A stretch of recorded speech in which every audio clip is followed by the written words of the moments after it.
Awesome. Can you guys hear me okay? Too loud? Okay, great.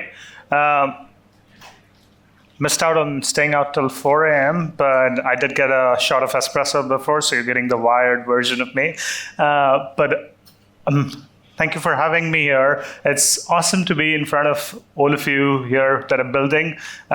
So excited that Solana Accelerate and PayFi event are all happening in New York. I live in New York, and it's awesome to welcome everyone here. I am here today on behalf of Global Dollar.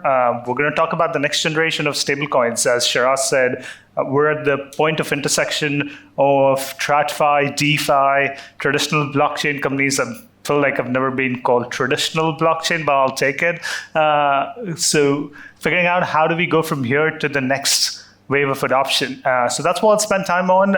It's a relatively intimate group. So if you have questions as I'm going through it, jump in and I'll try to answer them. So with that, let's dive in. Just quickly introducing myself, I'm Ronak. I'm the head of product at Paxos. Paxos is a blockchain infrastructure company that's been around for 10 plus years. We've always believed that large-scale adoption of blockchain-based technology will happen through existing financial players and DeFi companies working together in a seamless way. And for that, there's infrastructure needs, and Paxos provides regulated infrastructure that enables the largest companies in the space to be able to participate in this new economy we're all creating. So we have $160 billion of tokenized assets. We'll talk a little bit more about those, but today's focus is going to be around where stablecoins are going and how Global Dollar fits into it. We partner outside of stablecoin issuance. We also provide crypto brokerage offerings, stablecoin payment solutions, issuance capabilities. So we partner with companies like PayPal to issue things like stablecoins, like PYUSD is powered and issued by Paxos. And we offer crypto trading. So if you go to Venmo and you buy crypto, that's Paxos in the background. If you go to Stripe and you're a merchant that enables payments and gets paid in stablecoins, that's Paxos in the background.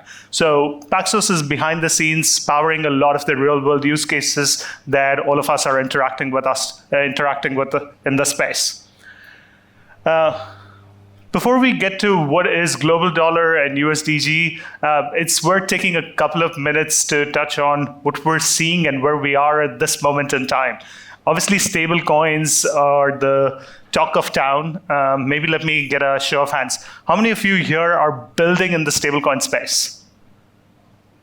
I'd say half, maybe more than half of the room. And I think what we're starting to see is the promise of stablecoins. Stablecoins obviously evolved from a use case of enabling on and off ramps for crypto trading and have evolved into a few different things. One, access to dollars. Clearly, dollar is the best product that this country has ever created and has high product market fit across the world. So we're seeing emerging countries wanting access to dollars and stablecoins enabling that. Two, when you hold dollars, you obviously want to earn interest. The first barrier is, can I get into dollars? But once you're into dollars, you want to earn interest on it. And stablecoins enable that in a clear way. And three, they're becoming programmable money movement. We have the current infrastructure is a bunch of Scotch tape. Anyone who's built in fintech over the last 10 years or has worked in TradFi knows the different levels of Scotch tape that exist in being able to send money across the world, and stablecoins is starting to abstract a lot of that away. What this then turns into is that companies like yourself that are building in the space or large existing FIs or fintechs are starting to leverage stablecoins to create rewards programs that incentivize people to use their applications, use it for payments, and enable payment B2B and B2C payment capabilities, and starting to now spin up entire banking services that are built on top of stablecoins. Yesterday, it was really hard to spin up a bank account for someone, and you would have to, if you're a fintech that was doing that, you would do it country by country. And now you can launch in 100 plus countries out of the gate. And that's enabled by stablecoins. And we all know that most of the money movement happens in business-to-business use cases, and we're starting to see large-scale money movement happen.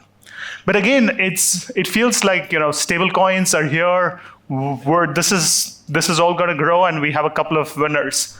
But I think that's not the case. I think if you study any new technology and how it evolves, there is an initial period of momentum, and then there is a clear unlock that happens in the market in form of regulatory clarity or broad adoption, and then it takes off, and then there's a bunch of new winners that emerge, like telecom industry, the internet, have all taught us this.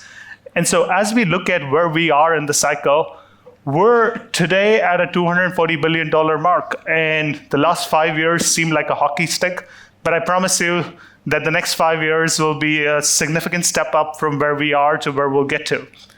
But getting there is going to require a few additional things to come into play from where we are today.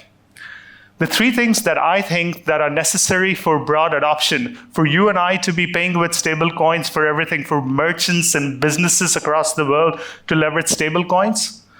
And that's one, trust and regulatory clarity. I think everyone needs to know that their money is safe and that they're going to be able to access it for a fiat dollar whenever they want to. Two, you need alignment of incentives through and through between sort of the issuers, the distributors, the end consumers. And then you need utility and connectivity. I think the value of existing financial rails comes from the utility and connectivity. You don't have to guess when you send a dollar how it's going to show up on someone else. A dollar is a dollar because the pipes have been built out. And so there's a little bit more work to be done. Let's dive into each of them. What does trust via regulation mean? Today we've seen, yesterday was a momentous day. We're starting to see a Senate bill, the Genius Act, hopefully starting to move through the motions and get into legislative action. But before that, we have had some level of clarity on regulation through regulations like NYDFS in New York and Wyoming. In international jurisdictions, MAS, FSRA, and MICA have all put forward progressive frameworks. And what are these frameworks doing? They're trying to make sure that customers are protected anytime they put money into stablecoins. We've seen mistakes in the past that need to be avoided, but the key prompts of legislation are: how are reserves managed? What are the operational procedures of the issuers? How do you provide services to the end consumers? How are you passing yield? And what is your fiat connectivity? These are all important vectors that need oversight and regulation. And I've heard this many times, and other people have started saying it, which is great, but not all stablecoins are created equal.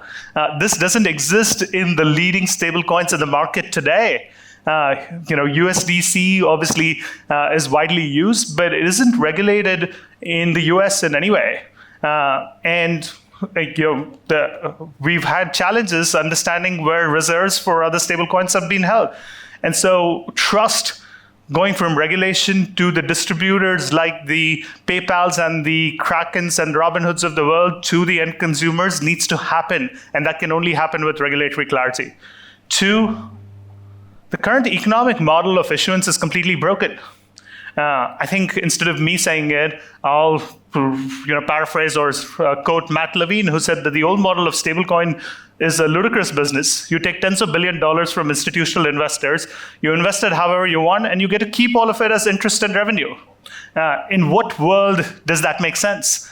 You give me $1 and I take that dollar and call it revenue? The economics need to be passed down to incentivize distributors and drive adoption. And then you need utility and network effects. Stablecoins are networks at the end of the day. And what early networks exist are not going to be where we end up. There's still very little connectivity across the world into the banking infrastructure and fiat infrastructure. That needs to be solved. And increased points of connectivity need to exist such that fiat rails enable institutional adoption that drive liquidity and create this flywheel. So where are we today?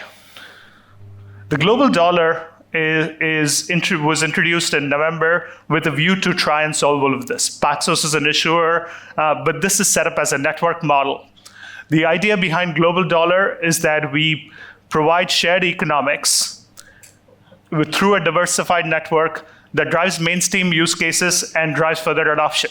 All of this is enabled by leveraging and bringing the full gambit of problems that we looked at, or opportunities, and trying to take a stab at solving them. So USDG is issued under the upcoming MAS framework. So you know that there's prudential regulation, and we're working on having this be regulated across other jurisdictions. There's alignment of incentives. So unlike other stablecoins, anyone here that is building can sign up for USDG and join the global dollar network. And instead of having to build your own stablecoin, or do a closed loop stablecoin, or use one of the existing stablecoins that won't give you any interest, you can sign up for global dollar and start leveraging today. And as you drive adoption, usage, and minting and acceptance, you're able to get proportional yield and rewards proportional to the value you bring to the network. And we're going to scale this with an open network. We launched the network with Anchorage, Robinhood, Kraken, and others. And now, today, we're at 25 plus partners in the network who are all building on top of stablecoin. And this creates network effects and driving greater liquidity and connectivity between these participants, enabling and solving for the points of connection and utility that we said were really important in the network. The network model is, while there is a bunch of other things that we're trying to solve, the economic point is a very clear value proposition. If you're a builder that is building in this space, if you're using one of the existing stable coins, you're essentially leaving 4.5% of interest revenue on the table. For any assets that you hold, you can earn interest. But if you're driving distribution and adoption of this asset, you get paid proportional to the value.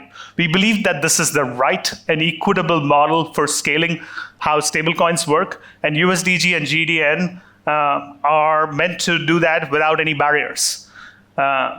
We today, with Huma Finance, we're partnering with them. They just recently joined Global Dollar and GDN.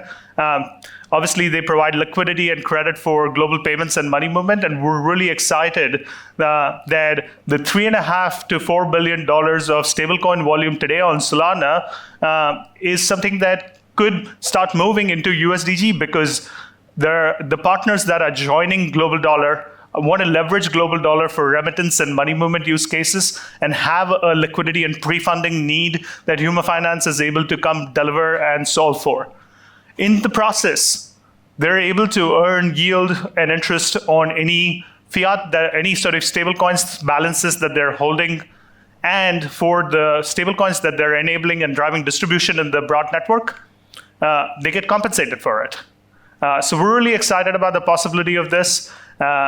If you are interested in Global Dollar or want to learn more about what it takes to get to the next wave of adoption, come find me. I'm Ronak, Daya. You can find me on the socials or email me, and go check out globaldollar.com.